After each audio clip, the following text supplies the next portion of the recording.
Mesdames, Messieurs, bonsoir. Merci de votre fidélité. Bienvenue au cœur du mystère. Quelle est la raison de notre présence sur cette terre? Savons-nous déjà à l'avance ce que nous ferons une fois descendus sur terre? En clair, quel est le but de notre incarnation? L'émission de ce soir sera focalisée sur ces interrogations. Dans un instant, nous suivrons les explications de notre spécialiste du jour.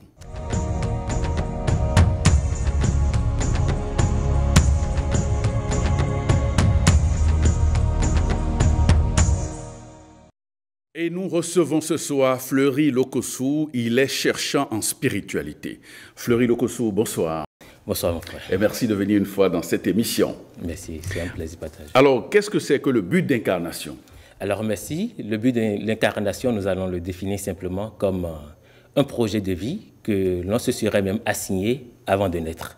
C'est la raison fondamentale pour laquelle nous avons décidé de nous incarner pour faire une expérience sur la terre, une expérience humaine, en tant que spirituel, bien entendu, une expérience qui comporte des défis, bien entendu, de l'apprentissage et également des opportunités d'évolution. Donc, c'est important de connaître cette mission d'incarnation pour pouvoir aligner sa conduite sur la terre au cours de cette incarnation à sa valeur profonde, à son essence spirituelle. Merci. Alors, est-ce que chaque personne a un but unique en venant dans ce monde? Alors, je dirais oui. Autant que nous incarnons sur la terre, nous avons un but unique.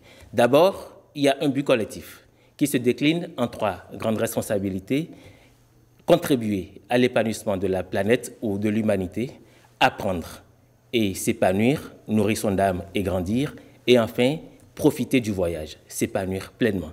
Donc, autant que nous sommes, nous avons ces trois grandes responsabilités, mais chaque personne a une mission unique qu'aucune autre âme n'est en mesure d'accomplir au cours de cette incarnation. Et il est important de découvrir cette mission pour pouvoir la vivre pleinement et s'épanouir, apporter sa pierre à l'épanouissement de l'humanité et également à son propre plein épanouissement. Et quel est ce but-là, Fleury Lokossou?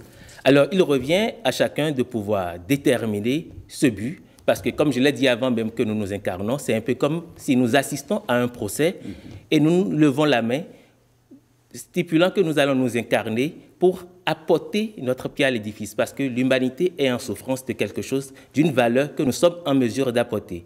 Donc, je dirais, ce pacte ou cette promesse nous a valu le droit de l'incarnation, nous a valu le passeport pour pouvoir nous incarner. Et nous avons l'obligation de connaître d'abord cette mission et l'embrasser afin de pouvoir apporter quelque chose de formidable à l'humanité. Si nous méconnaissons cette obligation ou nous boycottons cette responsabilité, nous irons de souffrance en souffrance, de perturbation en perturbation, qui ne sont rien d'autre que des signaux d'alerte pour nous rappeler notre promesse unique afin de pouvoir la manifester pleinement. Si nous nous mettons en mal la structure cosmique, l'écosystème collectif.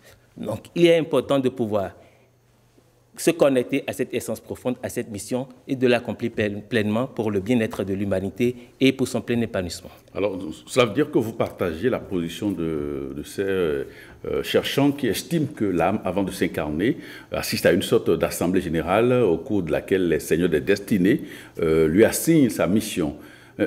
Alors, comment expliquer le fait qu'une fois descendue sur Terre, lorsque l'âme intègre le corps, elle oublie complètement cette mission-là, parce qu'il y a eu certainement ce voile qui fait qu'il oublie tout ce qu'il avait fait comme promesse en descendant sur Terre? Alors, tel que vous l'avez dit, je le pense vraiment, et je pense que nous naissons avec un plan de vie. Oui. Et ce plan se révèle progressivement. C'est vrai, il y a le voile de l'oubli qui est descendu, mais il faut comprendre que l'on est appelé à un éveil de conscience qui nous permet de retrouver ce plan, de retrouver cette promesse que nous avions faite. Si je vais donner des indices, ces indices peuvent être par exemple des rêves, des intuitions et surtout des schémas récurrents, répétitifs, des difficultés que nous rencontrons au fil du temps. Il faudra simplement prendre conscience, les analyser pour voir quel est le message derrière. Et ce sont des indices qui nous rappellent notre promesse, notre mission unique que nous avons à accomplir. Alors, donc cela suppose que nous acceptons que tout est déjà préétabli et que nous venons dans ce monde, qu'on n'a plus rien à faire, c'est ça? Ou on a encore d'autres choses à faire?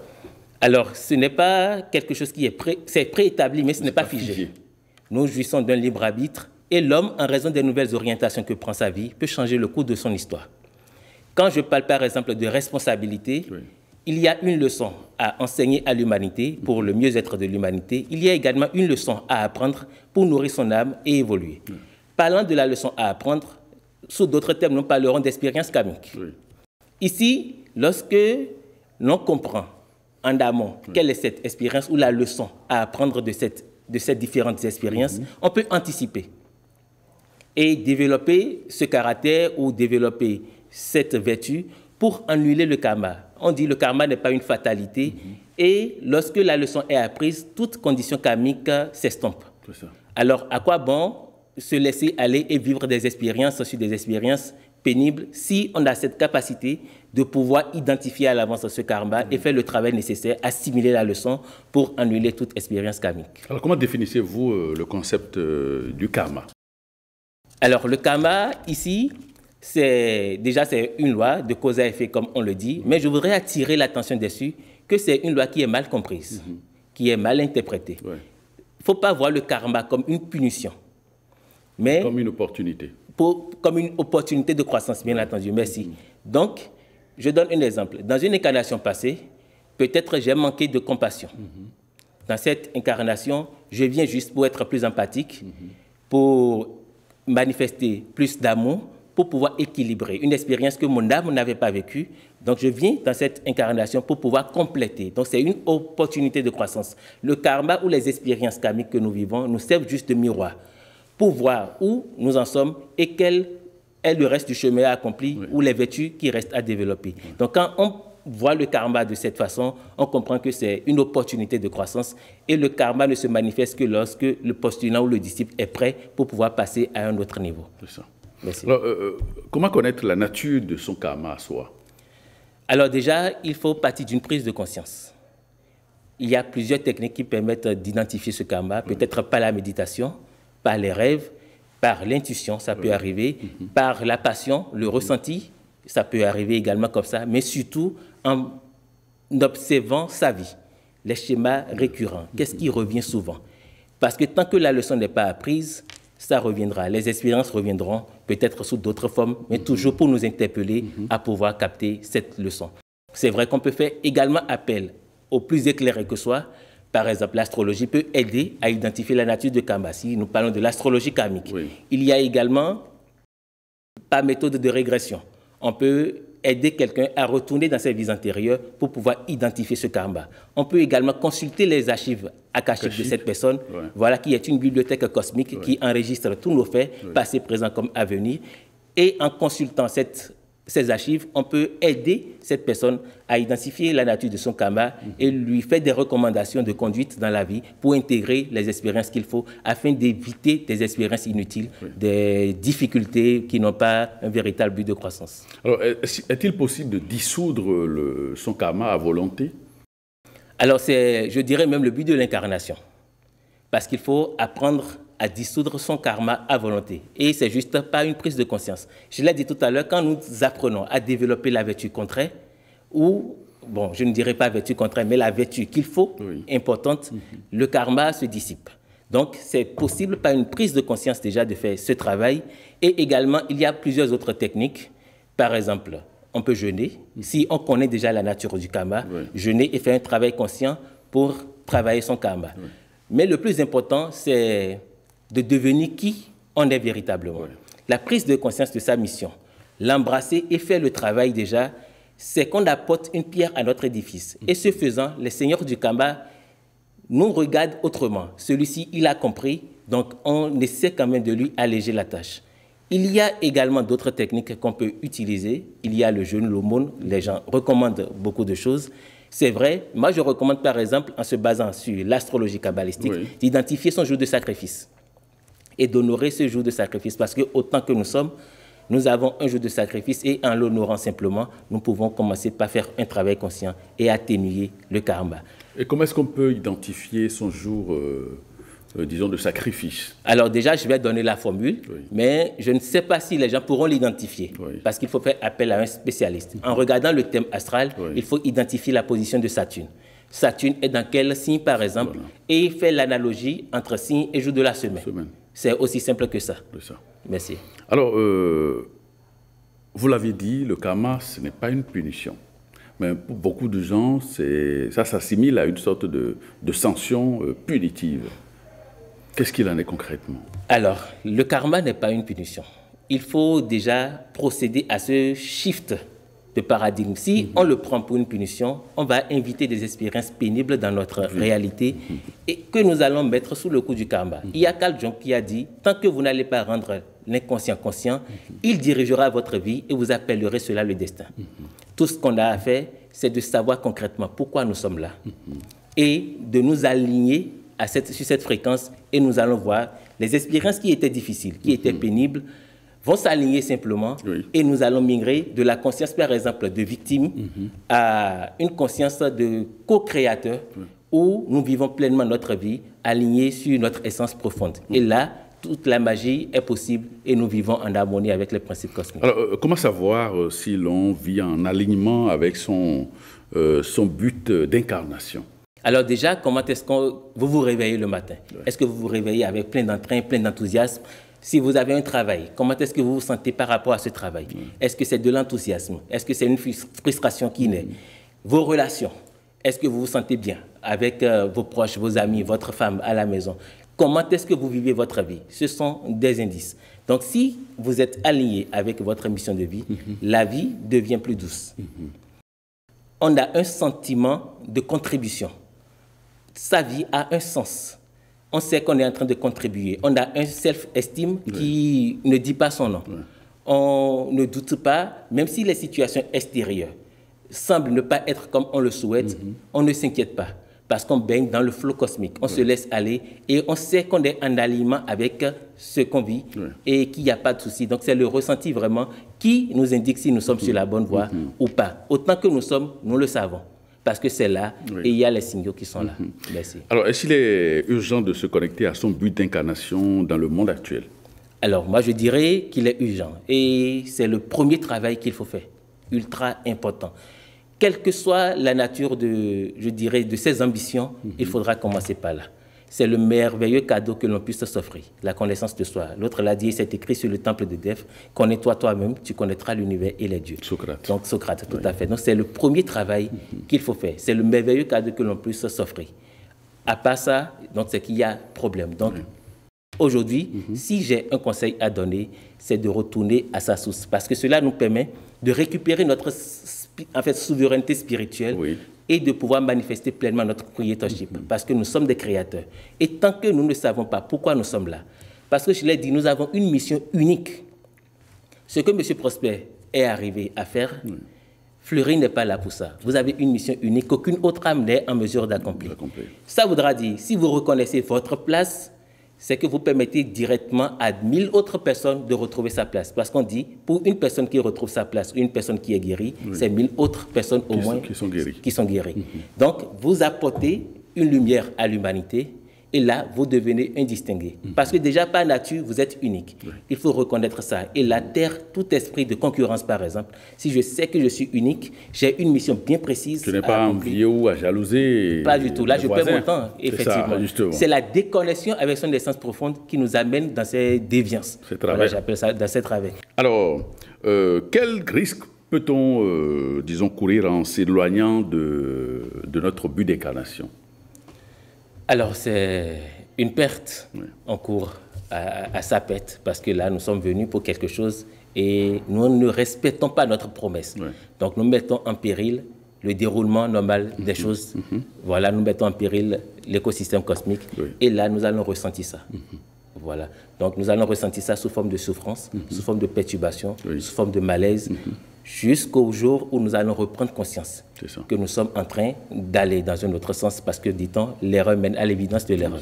Donc, une fois que nous avons compris et nous nous rallions, c'est que tout se remet en place. Très bien. Et nous allons continuer. Alors, quelle est la conséquence d'une vie vécue sans connaître ou ignorer son but d'incarnation? Une vie de difficulté. Nous aurons des schémas récurrents, des événements qui vont se répéter. Et nous allons peut-être responsabiliser d'autres personnes ou d'autres situations. Voilà, donc c'est vivre toute sa vie en étant victime. Vivre ou baigner dans la conscience de l'auto-victimisation, dans la victimisation. Donc nous allons donner notre pouvoir à d'autres personnes et toute notre vie, nous allons penser que la nature ou l'univers est contre nous. Nous allons subir des choses, aller d'épreuve en épreuve. Alors, le but d'incarnation, comment le distingue-t-on des simples désirs prosaïques ou d'ambitions triviales? Alors, très rapidement, on peut les confondre. Mais il faudra voir le ressenti. Déjà, les buts ou les ambitions prosaïques et tout, c'est orienté vers soi, c'est égoïste. Par contre, le but d'incarnation, c'est tourner vers les autres. Il y a également la durée. Un désir ne va pas durer longtemps. Par contre, le but d'incarnation est insistant, ça revient. Après une autre période, ça revient et ça revient. Donc, il faut faire juste attention et savoir, voilà, ça revient. Et si c'est le cas, forcément, il y a une mission à accomplir dans ce sens. Par contre, le but, c'est juste éphémère et ça se tait rapidement. L'autre chose qui est importante, je vais donner un exemple. Je peux avoir l'ambition d'écrire un livre. Et mon ego me dira que voilà, je veux être un best-seller. Si mon intention est de devenir un best-seller pour faire ma promotion, voilà, c'est mon ego qui est en avant, là, c'est juste un désir. Par contre, si le contenu du livre va impacter beaucoup de personnes, et c'est ce que je mets en avant, c'est ma lutte, c'est ma vision, il faut savoir que là, c'est un but. Donc, il faut distinguer simplement si c'est orienté vers soi, son honneur, sa gloire, ou si c'est pour le bien de l'humanité. S'il existe des outils, des techniques pour identifier clairement ce but d'incarnation? Oui, il en existe beaucoup. Il existe des techniques pratiques, ou je pourrais dire des outils, comme il existe des techniques métaphysiques. Donc, on peut se connecter à son but d'incarnation par des techniques métaphysiques, un peu comme la méditation, le rêve, voilà. Comme on peut utiliser des signaux ou des techniques pratiques, un peu comme qui vous inspire. Celui qui nous inspire beaucoup plus, c'est que nous voulons inspirer également comme cette personne. Que ce soit un musicien, un expert, un ci, un ça, c'est déjà un indice. Quelles sont nos valeurs? Parce que les valeurs que nous défendons, nous avons tendance à les inculquer aux autres ou à pousser les autres à développer ces valeurs. Donc ces valeurs constituent également des indices pour identifier notre mission. Qu'est-ce qui nous passionne réellement? Qu'est-ce que nous pouvons faire à longueur de journée? Cela également nous permet de définir notre passion. Les gens nous demandent conseil, pourquoi? Si on fait attention, c'est des indices également pour nous dire, voilà, il y a quelque chose, une invitation à faire attention. L'autre chose, quels sont les défis que nous avons rencontrés? Parce qu'il n'y a pas de hasard dans l'univers. Donc si nous avons traversé des difficultés et par la force des choses, nous avons pu transcender ces difficultés, nous avons eu de l'expérience. Et ça pourrait être fort de notre mission que l'univers nous a permis de faire ces expériences. Nous avons quelque chose à apporter à l'humanité, une leçon à enseigner de par ces difficultés. Donc également nos difficultés servent également d'indices pour déterminer notre mission de vie. Je dis souvent, vos difficultés sont vos plus grands atouts. Donc autant d'éléments qui nous permettent, quand nous faisons la jonction, de pouvoir définir clairement notre mission de vie. Alors quels sont les indices que la vie nous envoie qui nous permettent de réaliser que nous ne sommes pas alignés avec notre mission de vie? Alors, autant que nous sommes, nous le savons, quand ça ne va pas. Alors, je vais expliquer quelque chose. Il y a 4 états de conscience. La conscience de la victimisation. Quand vous êtes dans cet état de conscience, c'est que tout vous arrive. Si ce n'était pas à cause de ci, j'aurais fait ci. Si ce n'était pas à cause de ça. Ça, c'est le premier niveau. Et quand vous êtes dans ce niveau, vous savez que vous n'êtes pas aligné à votre but. Le second niveau est la conscience de par moi. Vous prenez toute la responsabilité de façonner votre vie à votre convenance. Vous faites tout. Et le développement personnel est câblé ou aligné sur cet état de conscience. On vous dit discipline, levez-vous tôt, faites ci, faites ça, planifiez. Voilà. Ça, c'est très bien déjà. Vous quittez l'état de conscience de victimisation et vous prenez la responsabilité de votre vie. C'est déjà un grand pas. Mais ça ne suffit pas. Vous devez évoluer et vous connecter à l'univers et savoir que tout peut arriver par vous, la conscience de à travers moi. Autant que nous sommes, nous avons baigné également dans cet état de conscience où tout paraît facile. Avant même d'ouvrir une porte, de poser notre main sur la poignée, on nous ouvre la porte. En pensant à quelqu'un, la personne nous appelle. Nous avons des challenges, les solutions arrivent. Nous ne forçons rien, mais tout va comme sur des roulettes. Et cela doit être notre mode de vie, pas défaut. Il y a le dernier état de conscience qui brise toute illusion de séparation.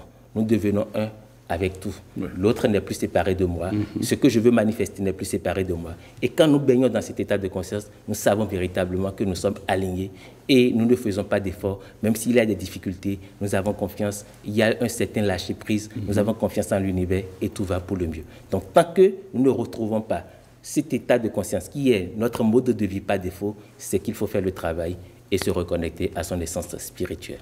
Alors, Fleury Lokossou, notre but d'incarnation peut-il influencer notre santé mentale ou émotionnelle? Tout à fait, parce que ces différents corps constituent des indicateurs pour nous dire que voilà, nous sommes sur la bonne voie ou pas. Donc l'influence commence au niveau du plan mental et descend au niveau émotionnel. Et si on n'en prend pas toujours conscience, ça descend au niveau du corps physique avec des malaises, des perturbations, toujours pour nous interpeller sur cette déviance afin que nous puissions redécouvrir notre mission, ce pourquoi nous sommes là et pouvoir évoluer. Donc la réponse à votre question, c'est oui. Alors, n'est-il pas possible d'avoir plusieurs buts d'incarnation ou un seul pour toute la vie? Alors, le but est considéré comme un objectif général de vie. C'est vrai qu'on pourrait avoir des objectifs spécifiques qui nous permettent d'atteindre le grand but. Mais moi, je dirais que c'est le but unique. On peut avoir plusieurs visions, considérer les visions comme des différents véhicules pour pouvoir atteindre le but. Et si par exemple, je suppose que votre but, c'est d'éclairer et d'élever le maximum de conscience en Afrique et dans le monde entier. Mais ce canal, ce plateau que vous animez, vous recevez des éclaireurs de conscience, c'est un véhicule, c'est une vision. Vous pouvez écrire un livre également, faire le travail, c'est une autre vision, c'est un autre véhicule. Vous pouvez faire des conférences, c'est un véhicule également que vous empruntez. Donc, à partir du grand but, on peut avoir différents véhicules qui nous aident à atteindre le but unique. Voilà. Alors, est-ce que vous pensez qu'il est possible de trouver son but de vie, soit dans le travail ou dans la vie ordinaire? Est-ce une illusion? Alors déjà, il faut comprendre que beaucoup de personnes font cette confusion. Ouais. Le travail n'est pas forcément le but de la vie. Les gens identifient leur but à leur travail. Ouais. Le but de la vie, peut-être pour quelqu'un, c'est de devenir expert comptable aussi. Non, c'est possible, mais ce n'est pas forcément le but de la vie. Pas forcément la mission de vie. Exactement, ce n'est pas forcément la mission de vie. Donc, en déterminant la mission de vie, le travail peut constituer un véhicule pour pouvoir atteindre cette mission de vie. Donc, il y a des gens qui s'identifient simplement ou identifient leur mission de vie à leur travail, ce qui est une grave erreur. Donc, il faudra faire le travail, identifier véritablement ce pourquoi nous sommes là. Et si ce travail nous permet de l'accomplir, c'est bien. Nous voyons des gens qui ont eu un grand succès dans le travail, mais qui ressentent ce vide intérieur.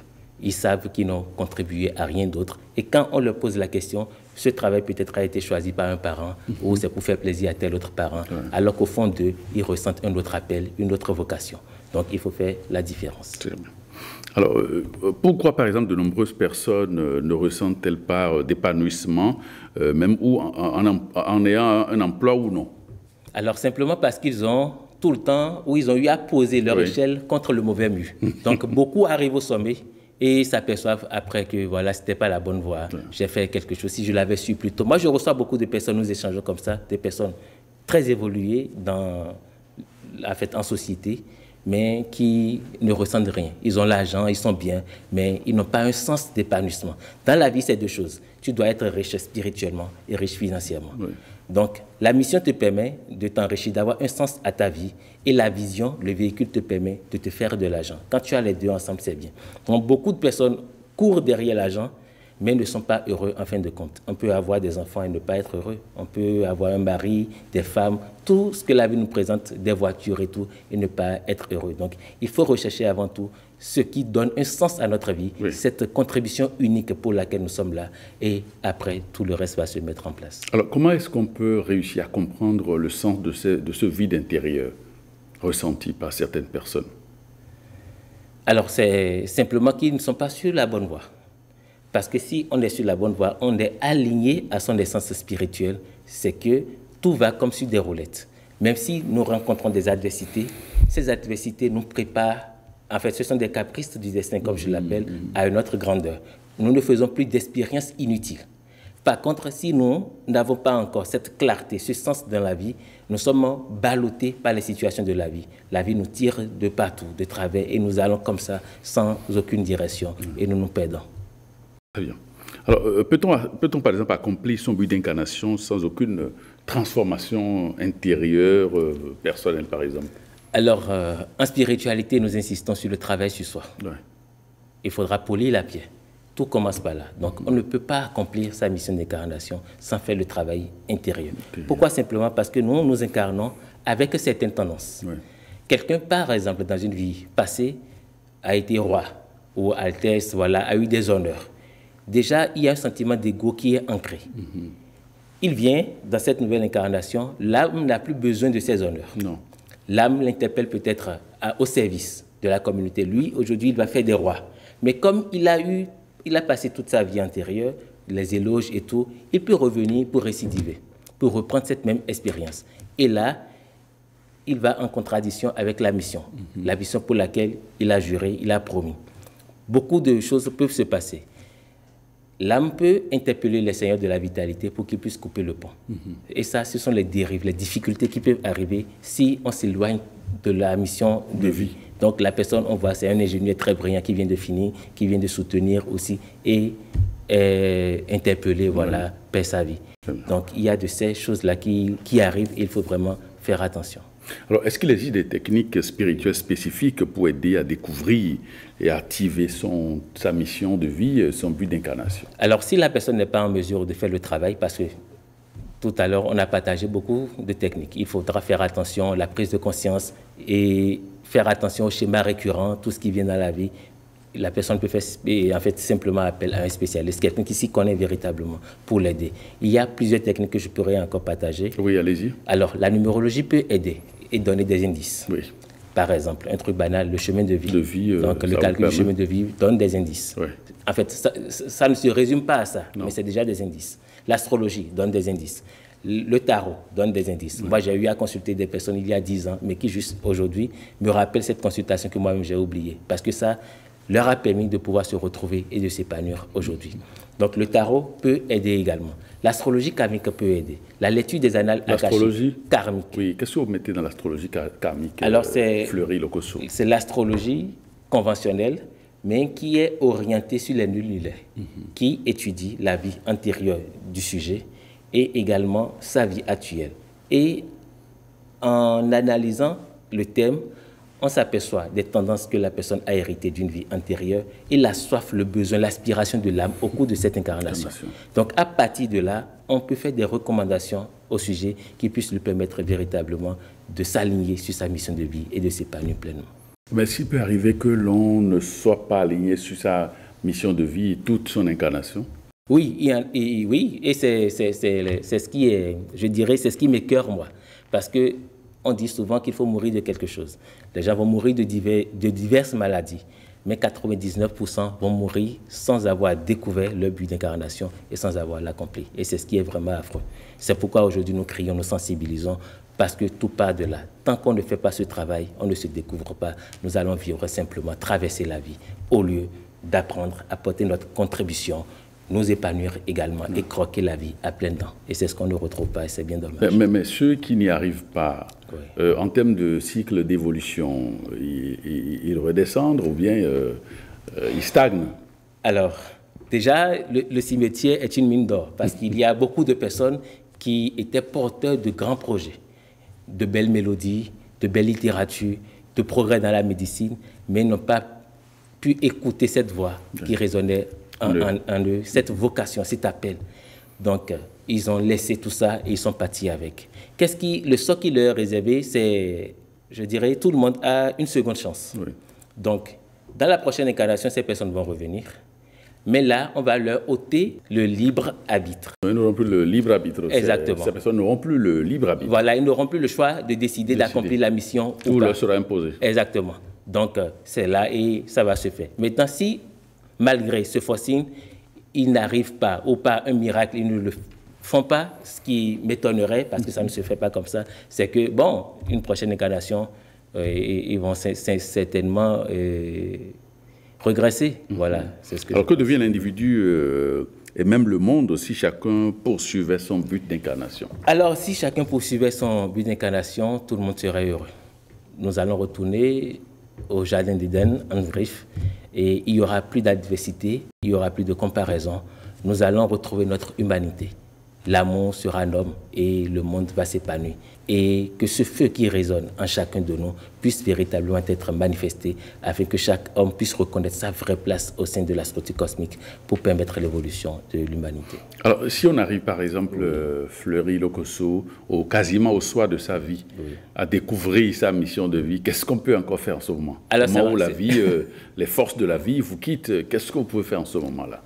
Alors, c'est toujours bien. Découvrir sa vie à n'importe quel moment de la vie, c'est toujours bien. C'est déjà un grand pas. Donc, il faudra essayer de rattraper du mieux qu'on peut. On n'est pas tenu d'avoir un grand impact, un peu comme Mère Teresa ou Mahatma Gandhi, non. Mais déjà, la transformation personnelle. Je l'ai dit tout à l'heure, une personne qui arrive à retrouver sa place, c'est systématiquement mille autres qui retrouvent leur place. Ça, c'est déjà un impact. Maintenant, toucher le petit groupe autour de soi. Je suis là, par exemple, pour aider les gens à défendre leur renommée. Si j'arrive au soir de ma vie à comprendre ça, là, je peux commencer par aider. Et l'autre chose, si on n'arrive pas à découvrir sa mission et on ne le fait pas, forcément, on le fait d'une manière ou d'une autre. Soit on vous cite un exemple de réussite, quelqu'un qui a fait quelque chose, ou on vous cite un contre-exemple. Oui. Si vous êtes là pour défendre la renommée et vous-même, vous n'avez pas une bonne renommée, quelqu'un pour conseiller son enfant lui dira peut-être il faudra peut-être étudier, respecter les règles pour ne pas être comme telle personne. Dans l'un ou l'autre cas, tu es en train de passer le message, mais négativement. Donc si on en prend conscience, on peut changer les énergies et même au soir de sa vie, rattraper ce qui est encore possible. Aujourd'hui, nous avons les réseaux sociaux qui constituent un véritable canal pour pouvoir faire passer son message, faire passer sa voix, ce qui résonne en soi. Il faut prendre la parole et pouvoir passer son message au monde parce que le monde a besoin de nous et nous attend. Alors, est-ce que réaliser son objectif de vie signifie nécessairement renoncer à tout ce que l'on possède ou sacrifier son confort de stabilité? Alors je dirais non, ça c'est une croyance limitante parce que cette peur anime beaucoup de personnes que je rencontre parce qu'ils pensent que voilà, aujourd'hui on a une certaine stabilité, on a un boulot, on a un véhicule, mais toi tu parles de mission de vie peut-être. Non, ce n'est pas du tout ça. Au contraire, découvrir sa mission de vie va nous propulser dans ce que nous faisons déjà et va renforcer cette stabilité qui peut être éphémère en ce moment, mais cette connaissance de la mission de vie va renforcer les choses et nous permettra de faire un magistral bond en avant. Mais est-ce que la mission de vie est forcément positive? Elle peut être négative? Non, forcément positive. Forcément positive. Elle ne peut pas être négative. Tel que je l'ai dit tout à l'heure, c'est forcément positif, mais l'individu peut choisir de l'exprimer négativement. Ça, c'est un choix. Mais c'est toujours énoncé positivement. C'est le procès, c'est la promesse, c'est toujours une promesse positive. Mais comment comprendre les gens qui viennent sur la Terre et qui passent toute leur vie à multiplier les crimes, les déviances et autres? Comment on explique ça? Alors, ont-ils oublié complètement leur mission de vie ou bien n'ont jamais l'opportunité de la redécouvrir, cette mission de vie? Alors, ces personnes peuvent être considérées comme des boucs émissaires pour permettre à l'humanité d'apprendre une certaine leçon. Donc, c'est également une mission, même si ces personnes ont travesti la mission. Parce que le but de l'humanité, c'est de vivre en paix, c'est de retrouver notre humanité et de retrouver le bonheur. Donc, ces personnes peuvent décider d'exprimer la vertu contraire, parce que l'énergie, elle est neutre. Donc, ces personnes donnent une connotation négative, toujours pour enseigner à l'humanité la leçon. D'une manière ou d'une autre, la leçon va passer, mais le sujet qui a donné la connotation va en répondre. Est-ce qu'on peut, par exemple, lorsqu'on entreprend, d'évaluer ou peut-être de s'inspirer de la vie des grands maîtres, des grands initiés, est-ce qu'on peut assimiler cela à leur mission de vie ou bien, bon, chemin faisant, ils sont passés sur d'autres pistes? Alors, tout à fait. Quand je dis, par exemple, je parle de l'apartheid, tout de suite, vous passez à quelqu'un. Mais ces personnes, au départ, n'ont pas pour vocation d'impacter le monde. Non. Elles étaient là juste en train de faire ou de répondre à l'appel de leur cœur. Donc, on peut s'inspirer des grands maîtres. Tous ceux-là ont accompli pleinement leur mission. Donc, ces personnes, il faut voir simplement leur vie. C'est des personnes qui étaient vraiment épanouies, qui on lisait peut-être de la lumière sur leurs yeux quand ils faisaient ce qu'ils étaient en train de faire. Donc, il y a une résonance entre leur vie, leur quotidien et cette mission. Donc, on peut dire que ces personnes sont des inspirations qui ont compris très rapidement et très tôt leur mission de vie, qui les ont embrassées, qui ont apporté un plus à l'humanité et eux-mêmes sont épanouis par derrière. Alors, Vous avez parlé des techniques. Oui. Quelles sont les marges de manœuvre de ces techniques? Est-ce que c'est des techniques qui sont totalement fiables, qui vous permettent d'aider autrui à reconstituer son but de vie? Alors, c'est pourquoi j'ai dit que ce sont des techniques qui peuvent se compléter. Oui. La technique la plus fiable, c'est la technique qui permet à la personne de ressentir cet appel au fond d'elle-même. Tout ce que nous faisons, tout ce que nous proposons, ce sont des béquilles qui permettent à la personne d'avoir des indices et savoir si ça résonne véritablement avec l'appel intérieur.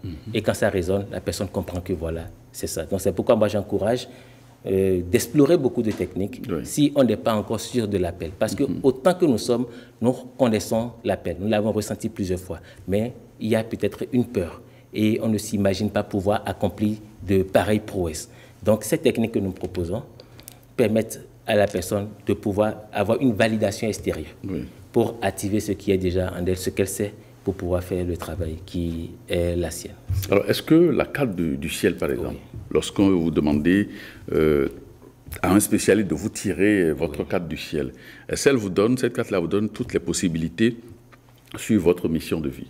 Oui, je dirais toutes les possibilités. Aujourd'hui, sur la base de mes expériences, je pourrais dire la carte du ciel, cette photographie du ciel au moment exact de notre naissance, constitue la feuille de route qui nous permettra de pouvoir atteindre notre plein épanouissement. C'est notre étoile polaire qui est déterminée dans cette carte du ciel, notre Polaris, et nous permettra, étape par étape, de pouvoir nous affranchir de nos différentes barrières, dépasser nos différents schémas karmiques et de pouvoir nous épanouir. Moi, je pense que la carte du ciel, aujourd'hui, est un véritable outil et je recommanderais à tout le monde de retrouver un spécialiste qui s'y connaît véritablement et de pouvoir se faire établir sa carte du ciel, avoir une interprétation solide, pointue et embrasser vraiment cette voie d'épanouissement parce que à partir de la carte du ciel, on ressent la soif de l'âme, le besoin d'apprentissage de l'âme et le besoin de l'évolution de l'âme au cours de la présente incarnation.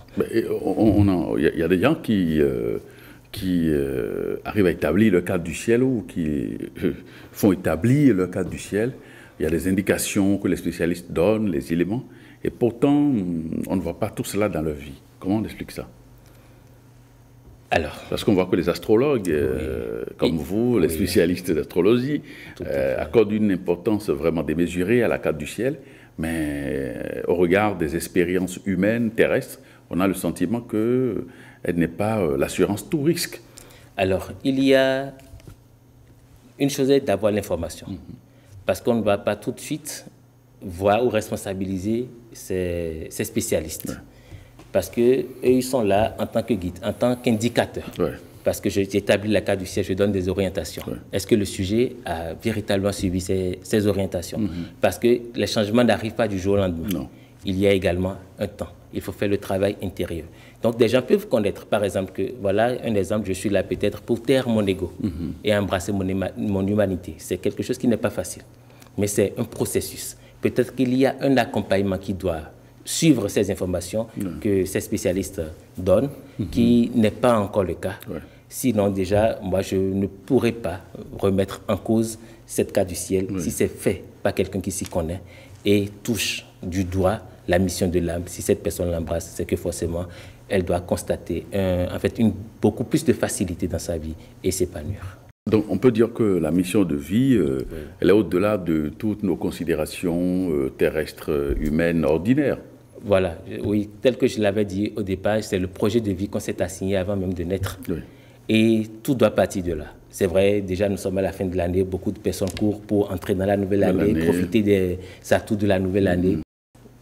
Tant que ce travail intérieur n'est pas fait, tant qu'on ne connaît pas sa mission de vie, tant qu'on ne s'aligne pas, toutes ces, je dirais, courses ne serviront à rien. On aura juste un succès peut-être éphémère, mais si on veut un succès durable, il faudra faire le travail sur soi, parce que ça part de soi. Le monde que vous voyez est le monde que vous êtes.